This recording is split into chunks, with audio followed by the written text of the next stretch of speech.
तो नमस्कार, जय हिंद दोस्तों। जीके लर्निंग पॉइंट में आप लोगों का स्वागत है। यदि आप भी pre B Ed, pre D Ed, SSC, railway या अन्य एग्जाम की तैयारी कर रहे हैं तो यह वीडियो आपके लिए बहुत ही इंपॉर्टेंट होने वाला है, क्योंकि हिंदी ग्रामर के ये क्वेश्चन को हम ट्रिक से सीखने वाले हैं जो आपके एग्जाम में बहुत ही इंपॉर्टेंट होने वाला है। तो फर्स्ट क्वेश्चन आपके स्क्रीन पर पूछा गया है, हिंदी वर्णमाला में कुल कितने स्वर होते हैं। तो आपको पता है भाई कुल कितने स्वर होते हैं, तो आपको याद रखना है ट्रिक से। तो कैसे याद रखेंगे सर? आपको नंबर 1 याद रखना है, नंबर 1 के साथ एक और नंबर 1 याद रखना है। तो इस तरह हमारा राइट आंसर हो जाएगा कुल स्वरों की संख्या कितनी होती है sir? 11। Option B is right हो जाएगा दोस्तों, ऑप्शन बी इज राइट हो जाएगा। चलिए आगे हम बात करेंगे यहां पर कि क्वेश्चन लिखा गया है, राम विद्यालय जाता है। राम कहां जाता है? विद्यालय। इस वाक्य में राम कौन सा संज्ञा है? तो ऑप्शन में यहां पर दिया गया है जातिवाचक, भाववाचक, व्यक्तिवाचक, समूहवाचक। अब हमें पता है राम तो किसी का नाम है। अब जब किसी का नाम होता है, एग्जैक्ट नाम, स्पेसिफिक नाम बताता है, तब हम कहां जाते हैं सर? तब हम किसी व्यक्ति के पास जाते हैं, अर्थात व्यक्तिवाचक संज्ञा। यहां पर ऑप्शन सी इज राइट हो जाएगा दोस्तों।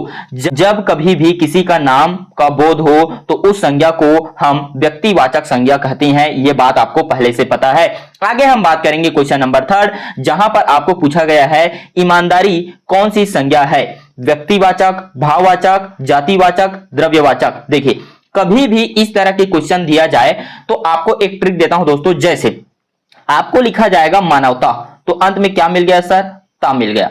अच्छा, इसी तरह से आपको लिखेगा पुरुषत्व, जैसे यहां पर क्या मिल गया सर? आधा मिले व त्व मिल गया। मिला? Yes sir. यदि मैं आपको लिख दूं इसी तरह के टॉपिक बुढ़ापा, क्या लिखूं? बुढ़ापा, तो अंत में क्या मिल गया? बुढ़ापा। इसी तरह से यहां पर क्वेश्चन लिखा है ईमानदारी, क्या लिखा है सर? ईमानदारी। तो ईमानदारी में आपने देखा अंत में क्या आया? री आया। तो इस तरह से जो वर्ड होते हैं वह वर्ड होता है जी भाववाचक। क्या क्या? पुरुषत्व, मानवता, बुढ़ापा, ईमानदारी, ऐसे वर्ड कहां आते हैं सर? भाववाचक संज्ञा में आते हैं, हमेशा याद रखिएगा। तो इसके अंतिम लेटर को पहचानिए और पहचानने के बाद यही हमारा भाववाचक संज्ञा है और यही हमारा क्या है सर? ट्रिक है। तो इस तरह से आधा ता मिले वा, ता, पा, री, इस तरह से टॉपिक आए, वर्ड आए तो समझ जाइएगा यह भाववाचक संज्ञा है। आगे हम बात करेंगे क्वेश्चन नंबर 4, जहां पे आपको लिखा गया है कि वह पढ़ता है। वाक्य में वह कौन सा शब्द है? तो वह कौन सा शब्द है? ध्यान से सुनिएगा। मान लीजिए मैं ऐसे बोलूं कि राम पढ़ता है। राम क्या करता है सर? पढ़ता है। अब राम के जगह मैं लिख देता हूं वह पढ़ता है। तो यहां पर आप देख पा रहे हैं कि राम जो है संज्ञा है। जी सर, राम जो है संज्ञा है, और संज्ञा के जगह पर यानी उसके स्थान पर, राम के जगह पर मैंने एक वर्ड प्रयोग किया वह। तो हमें पता है संज्ञा के जगह पर लगने वाला जो शब्द होता है उसे हम क्या कहते हैं सर? सर्वनाम कहते हैं। तो इस तरह वह जो शब्द है वो यहां पे क्या है सर? सर्वनाम है। ऑप्शन सी इज राइट हो जाएगा दोस्तों। चलिए आगे हम बात करेंगे क्वेश्चन नंबर 5। क्वेश्चन नंबर 5 कहता है, सुंदर फूल में सुंदर कौन सा शब्द है? ध्यान से सुनिएगा।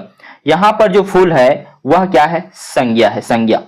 अब आपको पता है संज्ञा की विशेषता बता रहा है। विशेषता, ध्यान से सुनिएगा, यहां पे विशेषता बता रहा है कौन सर? सुंदर वर्ड। अगर सुंदर वर्ड विशेषता बता रहा है तो विशेषता बताने वाले वर्ड को ही हम क्या कहते हैं सर? विशेषण कहते हैं। संज्ञा के जगह पर लगने वाला शब्द कहलाता है सर्वनाम। ध्यान से सुनिएगा, सर्वनाम। लेकिन संज्ञा का विशेषता बताने वाला, संज्ञा का क्या बताने वाला? विशेषता बताने वाला क्या कहलाता है सर? विशेषण। तो हमारा जो सुंदर वर्ड है वो यहां पे क्या हो जाएगा सर? विशेषण हो जाएगा। ऑप्शन सी इज राइट हो जाएगा दोस्तों। आगे हम बढ़ते हैं। बच्चे मैदान में खेल रहे हैं। यहां क्रिया क्या है? तो भाई खेलना क्रिया है। खेलना क्या है सर? क्रिया है। जैसे खाना, पीना, रोना, धोना, चलना, उड़ना, आना, जाना, ये वर्ड क्या है सर? क्रिया है। तो इस तरह खेलना जो है हमारा क्या है सर? क्रिया है। ऑप्शन सी इज राइट हो जाएगा। आगे हम बात करेंगे जल का पर्यायवाची शब्द क्या है। तो यहां पर सभी के अर्थ को समझते हैं। पवन, पवन का मतलब होता है सर हवा, वायु। नीर का मतलब होता है जल या पानी। अग्नि का मतलब आपको पता है आग या पावक। धरा का मतलब होता है भूमि, जमीन या भू बोल सकते हैं। तो हमें क्या पूछा है? जल का पर्यायवाची शब्द क्या है सर? नीर है, नीर। ऑप्शन बी इज राइट हो जाएगा दोस्तों। आगे हम बात करेंगे अंधकार का विलोम शब्द क्या है। तो अंधकार, अंधकार का मतलब अंधेरा, और अंधेरा का विलोम शब्द, उल्टा शब्द क्या होता है सर? प्रकाश। इस तरह ऑप्शन सी इज राइट हो जाएगा दोस्तों। चलिए आगे हम बात करेंगे क्वेश्चन नंबर 9। यहां पर पूछा है नाक कटना मुहावरे का अर्थ क्या है। ऑप्शन घायल होना, सम्मान खोना, रोना, भाग जाना। तो इस तरह नाक कटना का मतलब होता है सम्मान खोना, अपमानित होना, है ना भाई। तो उस जगह पर हम ऑप्शन बी को राइट लेंगे दोस्तों। आगे हम बात करेंगे क्वेश्चन नंबर 10। यहां पर पूछा गया है जो ना कभी मरे, इसके लिए एक शब्द, मतलब अनेक शब्द का एक शब्द हम यहां पे बताएंगे। जो कभी ना मरे उसे क्या कहेंगे? अमर, अजर, अमिट, अचल। तो सर जो कभी ना मरे अमर कहलाएगा। क्या कहलाएगा? अमर कहलाएगा। ऑप्शन ए इज राइट हो जाएगा। आगे हम बात करेंगे विद्यालय शब्द में कौन सा उपसर्ग है? कौन सा उपसर्ग है? उपसर्ग का मतलब होता है दोस्तों जो सामने में लगेगा, आगे में लगेगा, उसे हम उपसर्ग कहेंगे। तो विद्यालय में देखिएगा वी वर्ड शुरू में लगा हुआ है। जी सर, तो ऑप्शन ए इज राइट हो जाएगा। हालांकि हम इसका संधि विच्छेद जब करते हैं तो यह कहलाता है विद्या धन आलय। क्या कहलाता है सर? विद्या धन आलय। चलिए आगे हम बात करेंगे क्वेश्चन नंबर 12। यहां पर पूछा गया है मानवता शब्द में कौन सा प्रत्यय है? प्रत्यय का मतलब देखिए प से प्रत्यय, प से पीछे लगने वाला शब्द। तो मानवता के अंतिम जो शब्द है उसको देखिए, क्या शब्द मिला सर? ता शब्द मिला, ता। तो कौन से ऑप्शन में है सर? ऑप्शन सी में है। तो ऑप्शन सी इज राइट हो जाएगा दोस्तों। आगे हम बात करेंगे क्वेश्चन नंबर 13। यहां पर पूछा गया है किताब शब्द का बहुवचन क्या है? बहुवचन। तो किताब का बहुवचन अगर हम बनाएंगे तो उसका बहुवचन क्या बन जाएगा सर? किताबें बन जाएगा। साथ में बिंदु रहेगा भाई, पीछे में याद रखिएगा, किताबें। तो ऑप्शन बी इज राइट हो जाएगा दोस्तों। आगे हम बात करेंगे क्वेश्चन नंबर 14, जहां पर आपको पूछा गया है जी राम ने फल खाया, इस वाक्य में ने कौन सा कारक चिन्ह है? तो यहां पर आपको कारक बताना है। तो यहां पर कर्म जो है को बताता है, यस सर। उसके बाद करण लिखा है जो से को बताता है, बिल्कुल सर। उसके बाद कर्ता लिखा है, कर्ता ने बताता है। संबंध जो होता है का के की या रा रे री को बताता है, यस सर। तो इस तरह हमें क्या पूछा है? ने वर्ड पूछा है। और ने के लिए कौन है सर? यहां पर कर्ता कारक यहां पर देखने को मिलेगा। ऑप्शन सी इज राइट हो जाएगा दोस्तों। आगे हम बात करेंगे क्वेश्चन नंबर 15, जहां पर आपको पूछा गया है तत्सम शब्द कौन सा है? देखिए तत्सम में ही सम है और सम का मतलब संस्कृत। तो संस्कृत के जो वर्ड हैं, शब्द हैं, उन्हें हमें पहचानना है। तो संस्कृत के शब्द को हम कैसे पहचानते हैं? त्र आएगा, छ आएगा, ठीक है। इस तरह से रारे या आएगा जिसे हम री भी कह देते हैं। इसको पहचानने का ट्रिक मैंने ऑलरेडी लेक्चर 1 और लेक्चर 2 में बता दिया है दोस्तों। तो आप कृपया करके उन दोनों वीडियो को जरूर देखेंगे हिंदी ग्रामर का। चलिए, तो यहां पर हमें क्या वर्ड मिला? तो यहां पर सर रारे या मिला, सूर्य। तो सूर्य जो है हमारा यहां पर तत्सम होगा। चलिए आगे हम बात करेंगे यहां पर घर घर में कौन सा समास है? तो कभी भी इस तरह के वर्ड मिलेंगे जिसमें बार बार दोहराया जाएगा वर्डों को। कैसे सर? घरों घर, या इसी को हम लिख सकते हैं रातों रात। क्या लिख सकते हैं? रातों रात। या इसी को मैं लिख सकता हूं दिनों दिन। तो यहां पर आप देख सकते हैं ये वर्ड जो है कॉमन है और बार बार जो है रिवाइज हो रहे हैं, दोहराया जा रहा है। तो इस तरह के जो समास होते हैं वो कौन से समास होते हैं सर? अव्ययी समास होते हैं।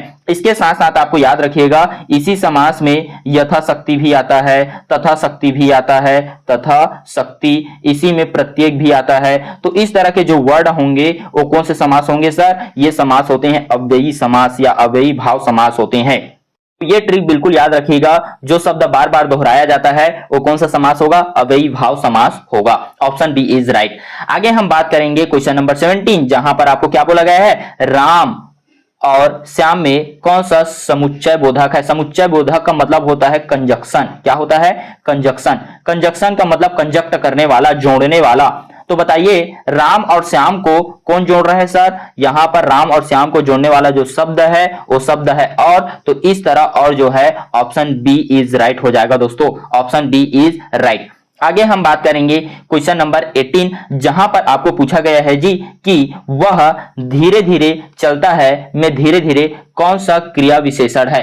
तो यहां पर विशेषण है कौन सर? धीरे धीरे विशेषण है। अब कौन सा विशेषण है तो इसको कैसे पहचानेंगे? देखिए जब आपको पूछा जाए कि वह कैसे चलता है, तो जब आपको कैसे का अर्थ मिले, आंसर मिले, तो समझिएगा वहां पर वह रीतिवाचक क्रिया विशेषण को बता रहा है। किसको बता रहा है? क्रिया विशेषण को बता रहा है।